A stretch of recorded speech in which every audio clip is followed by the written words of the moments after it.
Hello అండి, ఇవాళ మీకు ఆంధ్ర స్టైల్ పప్పుచారు అనేది ఎలా తయారు చేసుకోవాలో చూపిస్తానండి. ఈ పప్పుచారు అనేది ఇంట్లో కూరగాయలు అనేవి ఏవీ లేనప్పుడు నోటికి రుచికరంగా, టేస్ట్గా, కొంచెం జ్యూసీగా ఏమన్నా తినాలి అని అనుకున్నప్పుడు ఈ పప్పుచారు అనేవి ట్రై చేయండి. చాలా టేస్టీగా ఉంటుంది. అన్ని పాతకాలపు రోజులు, చిన్నప్పుడు రోజులు అనేవి కంపల్సరీ గుర్తొస్తాయండి మనకి. సో ఎలా చేస్తున్నానో అలానే మీరు యాజ్ ఇట్ ఈజ్ చూసి ఫాలో అయిపోండి. 3-4 టమాటాలు ఇలా కట్ చేసి పెట్టుకోండి. ఒక 4 పచ్చిమిరపకాయలు నిలువుగా చీల్చి పెట్టుకోండి. ఒక పెద్ద ఉల్లిపాయ నిలువుగా కట్ చేసి పెట్టుకోండి. అండ్ కొంచెం కరివేపాకు, ఒక పెద్ద నిమ్మకాయ సైజ్ అంతా చింతపండుని ఇలా గిన్నెలో నానబెట్టుకోండి. అండ్ కందిపప్పుని ఇలా కడిగి ఒక పావు గంట సేపు నానబెట్టాలండి. డైరెక్ట్గా నానబెట్టకుండా మీరు పప్పుని కుక్కర్లో వేసి ఉడికించినట్లయితే ఒక 5 to 6 విజిల్స్ పెట్టాల్సి ఉంటుంది.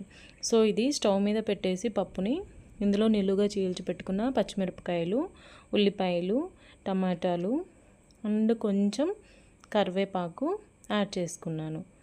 ఇప్పుడు టేస్ట్కి సరిపడా సాల్ట్ అండ్ పసుపు,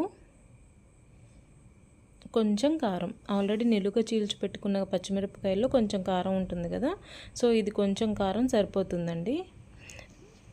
ఇప్పుడు ఒక టేబుల్ స్పూన్ నూనె కానీ లేకపోతే నెయ్యి కానీ యాడ్ చేసుకోవాలి టేస్ట్ కోసం అనమాట. నేను ఎప్పుడు యాడ్ చేసినా నెయ్యే యాడ్ చేస్తాను.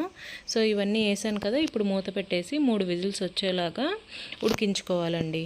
సో లాస్ట్ టైం మీకు ఒక వీడియోలో చిన్న టిప్ చెప్పాను కదా, అంటే కుక్కర్ మీద విజిల్ పెట్టే ముందు ఒక 2 టిష్యూస్ అనేవి ఇలా పెట్టి దాని మీద విజిల్ పెట్టండి. ఇలా పెట్టడం వల్ల మీకు ఏంటంటే విజిల్స్ వచ్చినప్పుడు వాటర్ అనేది బయటికి వస్తే కుక్కర్ పైన లేయర్ అనేది పాడవకుండా ఉంటుందన్నమాట. సో ఇలా 3 విజిల్స్ అయిపోయినాయి. పప్పు చూసారు కదా, ఆల్మోస్ట్ ఉడికిపోయింది మనకి ఇక్కడ. సో ఇప్పుడు పప్పు గుత్తి పెట్టి మెత్తగా మెదుపుకుందామండి. మావి కందిపప్పు అనేవి ఆర్గానిక్ కందిపప్పు అండి. సో అలా ఉందన్నమాట. ప్యూర్గా తీసుకున్నవి, కొట్లో తీసుకున్నవి కాదు. ఇవేంటంటే పొలంలో పండించినవి అన్నమాట, ఆర్గానిక్. సో ఇక్కడ పప్పు గుత్తి పెట్టి ఇలా మెదుపుకుంటున్నాను. ఇలా మెదిపిన తర్వాత ఇందాక చింతపండు అనేది మనం నానబెట్టుకున్నాం కదా, ఆ చింతపండు అనేది బాగా నలిపి దాని నుంచి జ్యూస్ తీసి చింతపండు చారు తీసుకోవాలండి.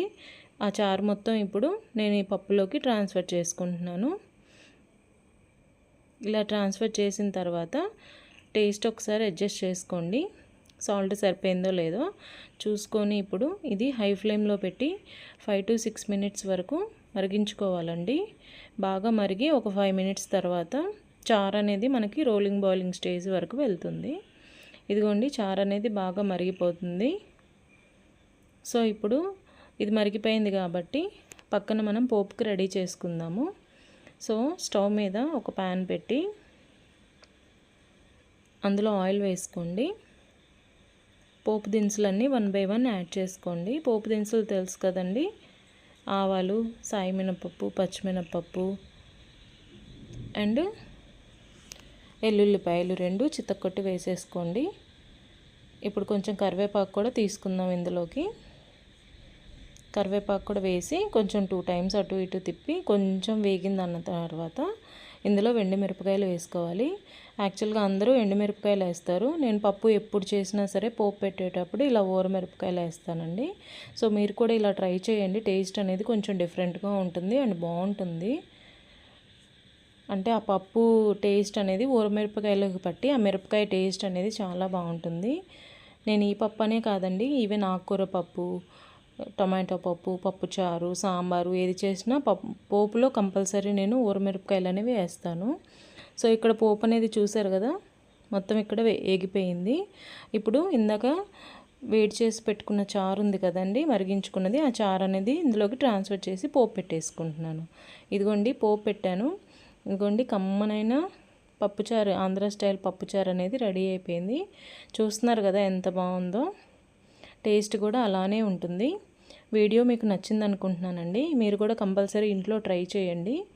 సో వీడియోని లైక్, షేర్ అండ్ సబ్స్క్రైబ్ చేయండి.